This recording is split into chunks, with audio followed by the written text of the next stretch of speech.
Media consumers often assume that the media have large, obvious, and generally negative effects on people, and they look to blame media content often for the complex social problems that we face today. Hey everyone, this is a quick video over Chapter 2, Section 2.1 to get us started on mass communication effects. So prior to the 1800s, leading into the 19th century, most people lived obviously in rural communities prior to the Industrial Revolution. It was a time where people oftentimes would benefit and they would depend upon the people around them, such as their church, their family members, for information about the external world. So information obviously moved much slower, and people depended heavily on their internal social networks within these groups. So in an effort to keep this pretty consistent with what we're reading for the chapter, the additional ideas here will help us to understand how mass communication has impacted societies and the individual throughout the last 200 years. So as the world began to change, more immigrants came to obviously the West and to the United States, and technology advancements began to occur. We began to see people migrating into the world cities of today. In this case, New York City, Chicago, and the developed parts of the world that we obviously know best. People began to work together, and they were very diverse, and life became much more isolated. People were more dependent upon newspapers, upon the other mass communication that was available to them during this time, like novels and even something that we consider to be a magazine, such as the Saturday Evening Post, which was the first nationally circulated magazine within the United States. And obviously we gave birth to the printing press in the late 1500s, which also advanced in its efforts with steam power, and later became known as the steam engine printing press. So that allowed for a massive amount of information to flow, and for people to become more dependent on mass communication messages rather than their family or church family. So by the end of the 19th century, people felt that their community was being replaced by a mysterious they or them. And so in this instance here, you have the Industrial Revolution of not just factories, but also the mass communication tools of the day, in this case, the printing press. So as information flourished, as we became much more cognizant of print media being the dominant factor in how people get their information on a daily basis, we also began to see the rise of war propaganda via the many posters that we've seen throughout our lives and society. And so as we enter into the 20th century, there obviously becomes this fear that media messages would have strong direct effects on audience members, which actually grew out of propaganda efforts by many of the combatants during the World War I period and World War II, including Nazi Germany, fascist Italy, and even the United States, in an effort to persuade citizens, but also the military, to fight a war, and for the citizens to fund the war, as you can see there with the Liberty Bonds package there, and Captain America, which gives us a nice little artifact as to the legacy behind this Marvel character. So there is a video linked into this slideshow that you can access and watch on your own, but it's also capturing one of the greatest war propaganda artifacts that you can find on YouTube today. And this is a film series that is funded by the War Department during World War II, and it's called Why We Fight, and it's directed by none other than Frank Capra, who is one of the biggest directors during that era of early film and cinematic production. So please take a look at that at your own time so you can see the cinematic effect there and understand that we were living in a time where people really thought that media had a direct and immediate impact on the consumer. So you'll read about that more in this chapter, and it also gives reference to a story of a radio broadcast called War of the Worlds. This is produced by Orson Welles in the 1930s. This actually is something that people, when they listened to it, thought it was real and that we were being invaded by extraterrestrials. And so this is actually what led to the Federal Trade Commission later on requiring radio broadcasts that were performing these narratives, these fictional narratives, to include a discretionary message. And this is oftentimes the legacy of when you see viewer discretion advised when you're watching something that may be violent or for mature audiences only. So another really interesting aspect to media effects. So where do we turn the corner and realize that mass communication messages may not necessarily impact everyone to the same effect? Well, it's not until the 1940s where the research conducted on the effects of media began to ramp up. And during World War II, it showed that there was not necessarily a dramatic, predictable outcome or a consistent effect of media messages among society, but that research began to really focus on what was considered to be this limited and indirect effects paradigm of these messages. So it's a changing of the guard, so to speak, and it's understanding that media has more of an indirect effect.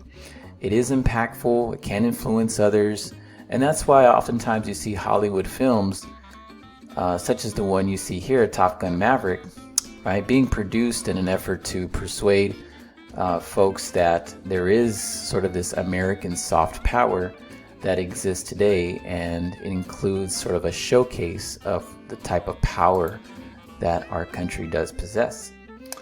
So you'll see that soft power arise in Hollywood, but you'll also see it in video games of today and some of the very popular ones there. There's also a video link for the Call of Duty there as well, just to give you a better idea of how these messages, very subtle propaganda in this case, become embedded in our media experience to showcase, again, the power that a specific country might have.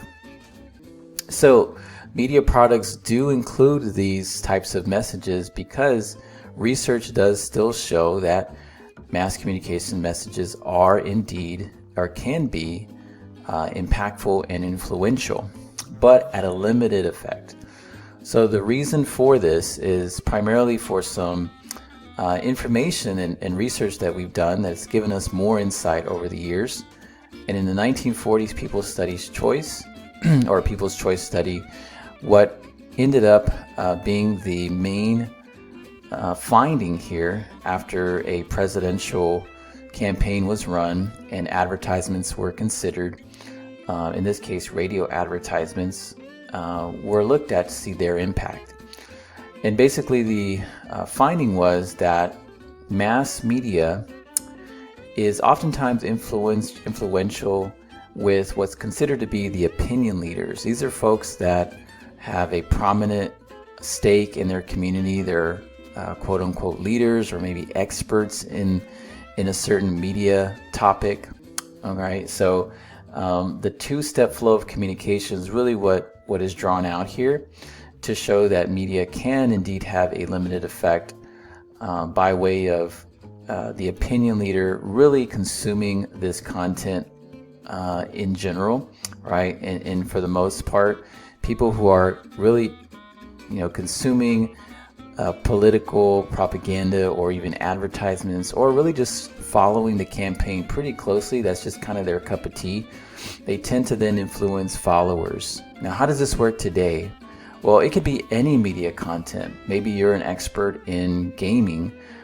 In this case, maybe it's Minecraft, or Maybe you're really into sports and you're into football, and you're really an expert in that field, right? In that area. All of your social media really dives into that topic, and that's really what ends up as part of your overall expertise. Well, you are an opinion leader based on that type of content. So then you have power and influence over others who maybe seek your advice because they know that you're oftentimes consuming that, or you're really good at this type of stuff, and so they will gravitate to you to get that information. So in that sense, media can serve as that influence, but the person, the human being, the opinion leader, serves as the conduit to help other people become influenced. So that's what we mean by limited effects. There's some additional studies that are in the chapter that talk primarily about supporting the limited effects paradigm here, the limited effects model of mass communication. So the pain fun studies on films really focused on research from an empirical standpoint, like looking and observing content over the years. In this case, it was films. And so what they found is that a small number of basic themes always show up in movies such as crime, sex, love, mystery, war, etc. And obviously this is how we begin to categorize films throughout the decades. But of these themes, more than 3/4 of all movies dealt with crime, sex, or love. And obviously there's a concern there when you start to consider that, over the past 10 years, what type of content have we been seeing in a certain type of media, say it's music or movies or even in social media. And in today's world, right, it happens to be what is showing up on our TikTok feed, right, as a concern. So the pain fun studies also looks at, people could remember obviously a surprising amount of information in a movie. So that can serve as a big indicator of influence. And also that movies give people something to talk about, and this sort of stimulates the recall effort there in this study. So some additional studies that are obviously mentioned, one in particular really focuses on something more modern here as far as a film. Yale looks at, can a movie make people think more or be more thoughtful about, say, a problem or a complex social issue, right? And can they begin to consider their own actions to prevent a catastrophe? In this case, one that's depicted in the film The Day After Tomorrow. So in 2008, this film comes out, large imagery, very dramatic, right, about global climate change. And so the Yale researchers actually survey the people who viewed this. So in the U.S., they asked the question, in the U.S., how likely do you think it is that each of the following will occur during the next 50 years due to global warming? And so obviously the people who watched the film versus the people who did not watch this film have a much higher percentage of likelihood. They measure that something like flooding of major cities, right, will be more likely to happen than those folks who maybe didn't watch the film, right? So this is an example of getting to know what we know, right, about social sciences and the effects of media, because we ask people, right?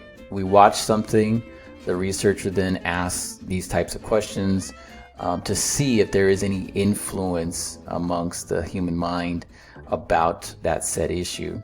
That's one way to do it. There's other ways empirically to measure, right, and to have, when we consider research methods, to find out if this media product does have an influence on people. Again, this is really much more of a question of, well, how did you interpret that, right? How did you interpret that specific media product, and did it have an emotional effect on you? All related very much to the reception model, which states that people are going to consume things very differently. So I'll leave you with a question. Do you believe that media coverage about an issue or problem, such as climate change, can influence or sway public opinion?